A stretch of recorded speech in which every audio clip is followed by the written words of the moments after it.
title of the story is The Kite. So we automatically know that the story is going to be about the kite.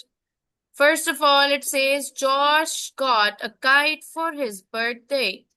Which means what? That he got, उसको क्या मिला? एक kite यानी कि पतंग मिली उसके birthday के लिए. But he did not know how to fly a kite. लेकिन उसको पता नहीं था कि किस तरह से एक पतंग को उड़ाया जाता है. Take it outside and run it really fast.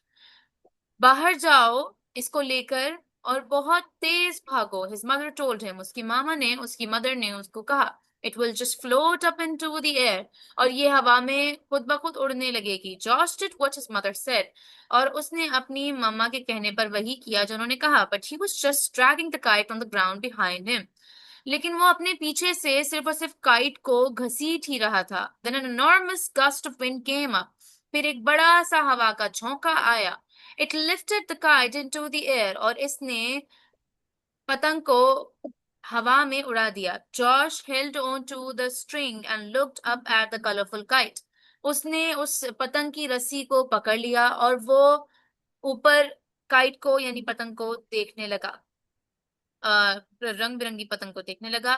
Bobbing and dancing in the air, जो कि हिल रही थी और बिल्कुल एक तरह से बहुत खूबसूरत अंदाज से हिल रही थी. अच्छा, यहाँ पे जो डांसिंग होता है, चीजों की डांसिंग के मेटाफोरिकल होता है. और इसका मतलब ये नहीं होता कि कोई डांस कर रहा है. नॉन लिविंग थिंग डांस नहीं कर सकती. लेकिन डांस करने का क्या मतलब होता है? अगर इंसानों की कोई वर्ड से यानी किसी एक्शन से मिलाया जाए तो उसका मतलब ये होता है कि कोई चीज उस तरह से बिहेव कर रही है. सो वो बिल्कुल इस तरीके से हो रही थी कि हवा में बिल्कुल लहरा रही थी. Right.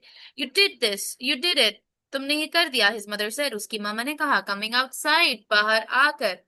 I let the wind do all the work. मैंने हवा को उसका काम करने दिया. Josh said. Josh ने कहा.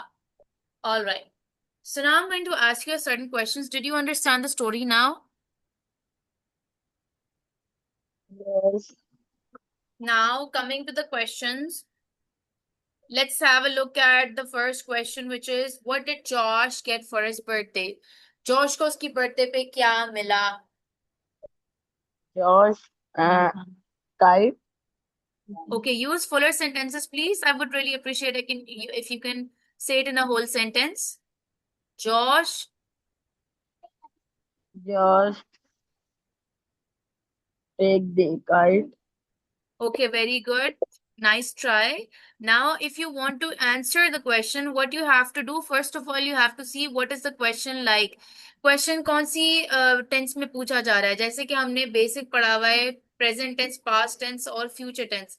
तो यहाँ पे डिड लगा है तो उसका मतलब क्या है? ये पास्ट टेंस में पूछा गया है. तो जब आप आंसर देंगे तो आप इस तरह से देंगे. पहले तो आपने जो है वो सब्जेक्ट को वैसे ही रहने दिया, यानी कि जॉश को.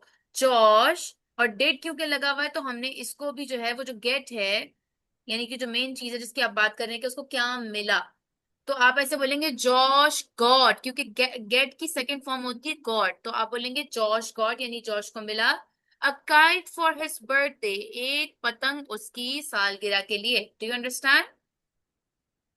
Yes. You don't? Yes, yes. I understand. Okay.